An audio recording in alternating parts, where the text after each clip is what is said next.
مجھے قبر میں گائے دودھ پلانے آتی تھی۔ 35 سال تک کنویں میں دفن مسلمان مزدور کو جب زندہ باہر نکالا تو اس نے کیا حیران کن انکشاف کیے۔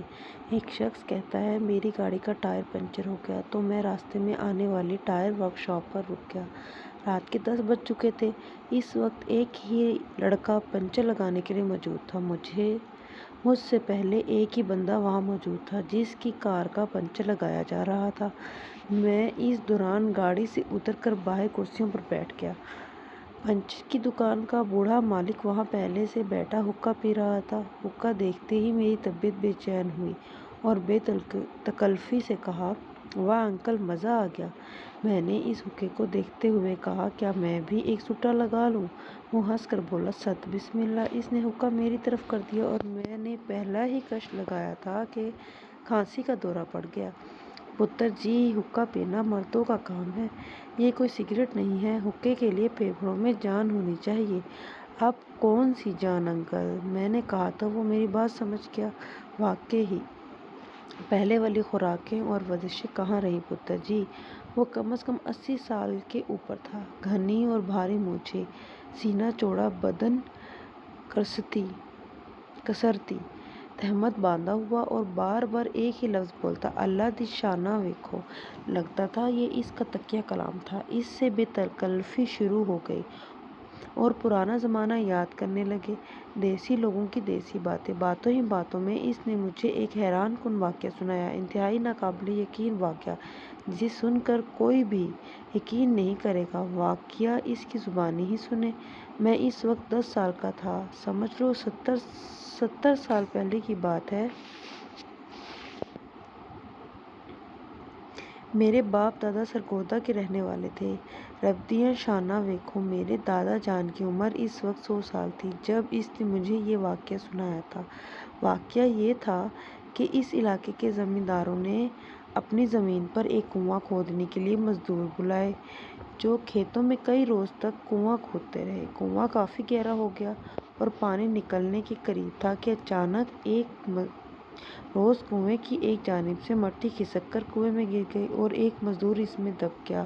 باقی مزدوروں نے مشورہ دیا کہ اس مزدور کو نکالنے کی کوشش کی گئی، لیکن جب کافی کھدائی کے باوجود منظور نامی مزدور نہ ملا تو انہوں نے سوچا کہ شاید انہیں مغالطہ ہوگا، وہ مزدور کہیں چلا نہ گیا ہو۔ اس لیے انہوں نے مٹی دوبارہ کنویں میں ڈال کر اس کو بند کر دیا، کیونکہ اس جگہ کنواں کھودا نہیں جا سکتا تھا، نہ اس کو خالی چھوڑا جا سکتا تھا تاکہ کوئی اس میں انجانے سے گر کر ہلاک نہ ہو جائے۔ یوں ہی زندگی کا پہیہ چلتا رہا۔ 25-30 سال بعد زمیندار فوت ہوا تو اس کی اولاد نے کافی ساری زمینیں بیچ ڈالیں۔ نئے لوگ آئے تو انہوں نے اس زمین کو آباد کرنے کے لیے فصلیں کاشت کرنا شروع کر دیں اور انہیں بھی ایک کنویں کی ضرورت پیش آئی۔ اتفاق سے انہوں نے اسی جگہ کنواں کھودنا شروع کیا۔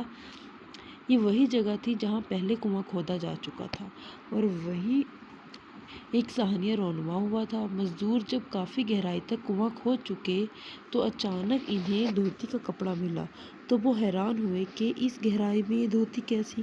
دوسرے مزدور بھی پریشان ہوئے۔ مالکان کو بلایا گیا کہ کھدائی کے دوران کنویں میں سے دھوتی ملی ہے۔ انہوں نے مزدوروں سے کہا کہ وہ احتیاط سے کھدائی کریں تاکہ دیکھا جائے کہ یہ دھوتی اگر کسی انسان کی تھی تو باقی چیزیں بھی اس کی ہیں یا نہیں۔ اس وقت تک کسی کو معلوم نہیں تھا کہ اس جگہ پر کبھی پہلے کنواں کھود کر بند کیا جا چکا تھا۔ مزدوروں نے ہاتھوں سے اور بیلچوں سے انتہائی احتیاط سے کھدائی جاری رکھی تو کنویں کی ایک جانب اچانک چھوٹی سی کھود نمودار ہوئی جس میں کوئی انسان لیٹا ہوا تھا۔ ان کی چیخیں نکل گئیں کیونکہ وہ انسان زندہ تھا۔ اس کی سفید داڑھی اس کی ناف تک بڑھی ہوئی تھی اور سر کے بال سے چہرہ چھپا ہوا تھا۔ پہلے تو وہ سمجھے کہ یہ کوئی جن بھوت ہوگا، لیکن مالکان نے مزدوروں کے ساتھ مل کر جب اس انسان کو ہاتھ لگایا تو ان کے بدن کا پورا گوشت پلپلا ہو چکا تھا۔ اس نے کسمسا کر اتنے سارے انسانوں کو دیکھا تو بے ہوش ہو گیا۔ اسے کنویں سے باہر نکالا گیا اور پورے گاؤں میں یہ بات پھیل گئی کہ کسی سیانے نے انہیں مشورہ دیا کہ اس کو روئی میں لپیٹ دیں کیونکہ اس انسان سے ہوا اور موسم برداشت نہیں ہوگا، کیونکہ یہ نہ جانے کب سے وہاں پڑا تھا۔ اس کو 10 دن تک انتہائی نگہت میں رکھا گیا۔ 10 دن بعد جب وہ انسان کچھ ہوش میں آیا تو اس نے انکشاف کیا کہ اس جگہ کنواں کھودتے وقت مٹی کے تلے دب گیا تھا۔ پرانے لوگوں سے پوچھا گیا تو ان میں سے ایک مزدور مل گیا جو اس حادثے کے وقت موجود تھا۔ اس نے تصدیق کی کہ ایسا واقعہ ہوا تھا اور منظور حسین نامی ایک مزدور لاپتہ ہو گیا تھا۔ لیکن کیسے ہو سکتا ہے 35 سال تک مٹی تلے دبا ہوا انسان زندہ رہ سکتا ہے؟ زندہ رہنے کے لیے ہوا، پانی اور خوراک کی ضرورت ہوتی ہے۔ یہ بڑا حقیقت پسندانہ سوال تھا۔ اس شخص نے سنا تو کہا، میں ہی منظور حسین ہوں۔ بس یہ میرے سونے اللہ کی شان ہے کہ وہ پتھروں میں بھی رزق پہنچاتا ہے۔ مجھے نہیں معلوم میں کتنے سالوں تک منو مٹی تلے دفن رہا ہوں، لیکن مجھے ایک بات کا علم ہے کہ میں کبھی بھوکا پیاسا نہیں رہا، نہ مجھے وقت گزرنے کا علم ہے۔ میں روزانہ دیکھتا تھا کہ ایک گائے صبح سویرے آتی ہے اور اپنے تھن میرے سامنے کرتی ہے۔ میں اس کے تھنوں کو منہ لگا کر دودھ پی لیتا تھا اور وہ دن میں ایک بار ہی آتی تھی۔ میں اللہ کا شکر ادا کرتا تھا اور آج اس سوہنے نے مجھے پھر سے اس دنیا میں پہنچا دیا۔ اس واقعے کے بعد منظور حسین 10 سال مزید زندہ رہا اور فوت ہو گیا۔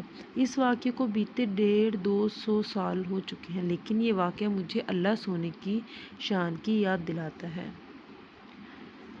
یہ کہانی من گھڑت کہانی ہے۔